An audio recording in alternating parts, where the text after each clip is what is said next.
Hey guys, it's Trish back with another video. Today we're going to make a really cute doggy necklace. We're going to be using these flowers right here from Dress It Up Buttons, but I wanted to also show you some that they have.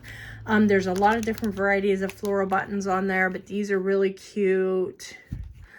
These are really cute, the daisy chain and the colorful bead flowers. I really like those. I may make something with those later. And they also have like a variety of different kinds of letters, so you can put the name of your dog on the necklace. And these are kind of like a drop-down letter that are really cute. You could just do that as well. So really adorable stuff. Today we're going to use these letters here and these buttons, and you're going to need a little bit of elasticity as well. You're going to want to measure your dog's neck, and then you're going to add about 1.5 inches. I've already pulled out the letters for one of my girls, for Arwen, because I didn't want to have to bore you with that. So there's Arwen, A-R-W-Y-N. And then I had a few of these flowers left over from a project that I had done before. So we're going to use those up as well. Let's open these ones up, see if I broke the seal. I probably didn't, so we'll do that. And this is really cute. There's a lot of varieties you can do with this. You can use any of your Jesse James beads to make some really pretty doggy necklaces and mix them in with your florals. You could, you know, pick any kind of design that you like. So there we go. Finally got those open there for us. But yeah, you could just take a really, you know, pretty pair of beads, you know, strand of beads and use. This one's really pretty. This is a marigold. I mean, can you imagine a doggy necklace with that? How pretty that would be. But today we're just going to make one simply with our letters and our flowers, and this can just give you a jumping off point for whenever you're ready to expand your doggy making skills. So this is a 1.0 millimeter elasticity from Beaded, and I'm just giving that a stretch. So my dog has a 17-inch neck, so I'm going to want to make an 18.5-inch necklace because I like it to hang down a little bit. So all you're going to just do is start out by stringing your flowers. And we're just going to put those on. I like to kind of put a little bit of a pattern. It does not have to be perfect. I just don't want the same colors beside each other, so it looks really nice and rainbowy for us. And speaking of rainbows, I mean, Jesse James has a lot of really pretty charms that you can use to add to your doggies' necklaces. Here's some pretty ones. Hold on one second, I'll grab them for you. Here's a few of the pretty ones they sent me a while back. And I mean, these are just some examples. You can get them on Dress It Up's website. And look how pretty. I mean, we could put a little flower charm on. Here's a little mushroom, kitty, a smiley face, 2 little bows. You could do any of this. It's just plain adorable. So yeah, I mean, lots of ideas for things. Those charms are actually really cool just to put on a near wire and to make into a cute little pair of earrings simply, you know. So all kinds of, sky's the limit. So let's see here. Let's put our green with pink next to that. And I think we got one of each color. So then we can start over.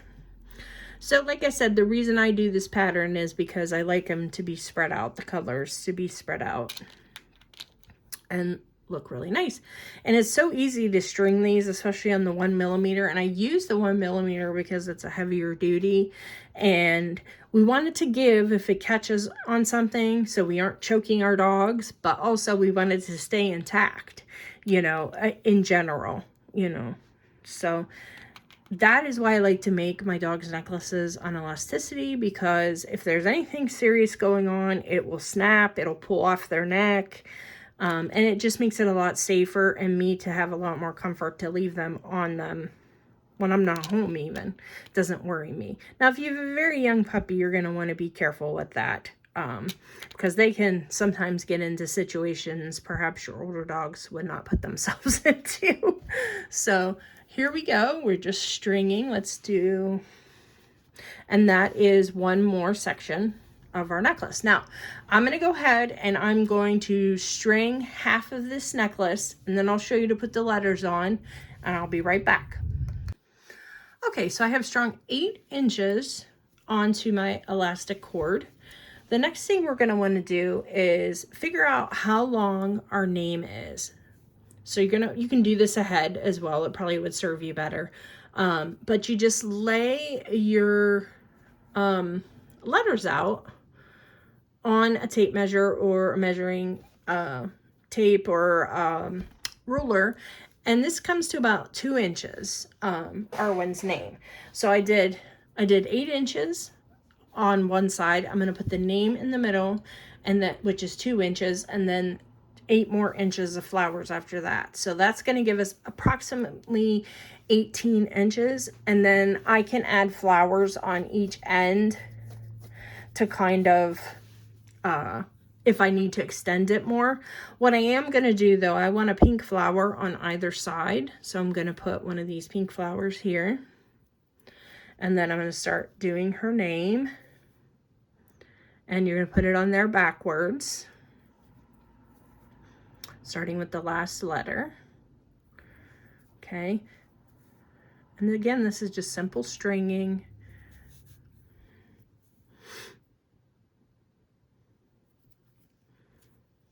Okay. And then that way, by doing those pink flowers on either side, it'll look uniform, but also I can start, that's the color I started my line of flowers with, so I can just go ahead and work back as to what I have here, okay? So it'll all coordinate. And so we're just gonna do that. See, I'm gonna add a green, then I'm gonna do a bright pink. Make sure I'm up here. And just keep working my way across.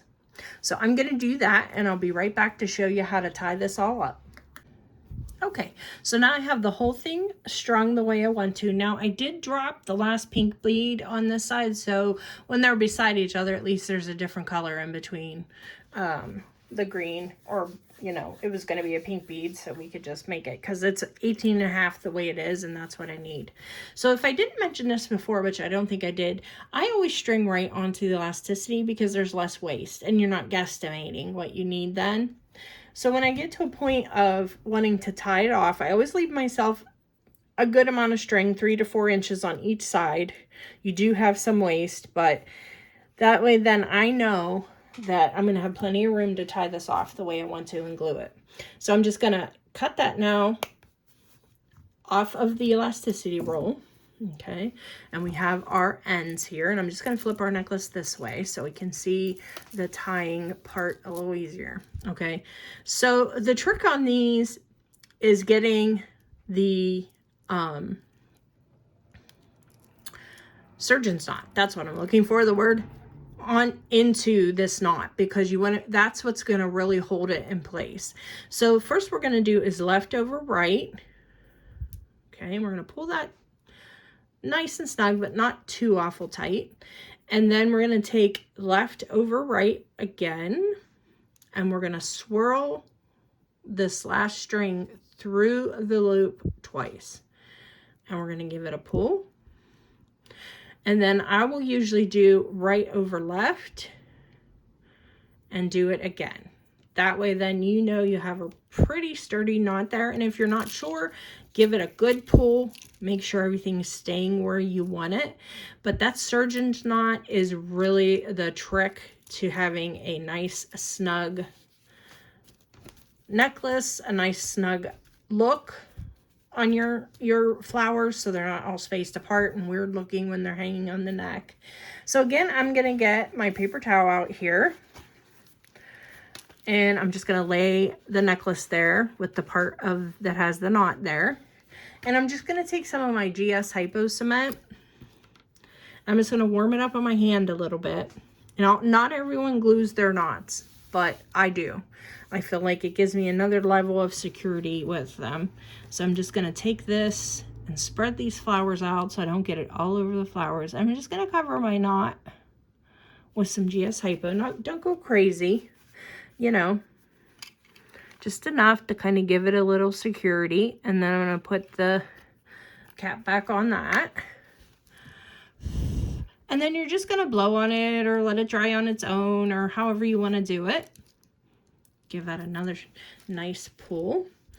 And then the holes in these beads are big enough that that knot will slide right inside there, which is awesome because then you can't even see it. So I'm just going to take those heavy duty pliers that I have laying by here, and I'm just going to give those ends a snip up to the knot, leaving just a little bit of ends on it, enough that it's not right up to the knot. You can see there's just like a millimeter. Okay, and then I'm just going to pull the knot through that green bead, and then you'll never be able to see that there was a knot, and it's ready for your doggy's neck. So I hope you enjoyed this one, guys. I love making cute little necklaces for my dogs, and I hope this will inspire you to do the same. Take care, guys, and I'll see you in the next one. Bye-bye.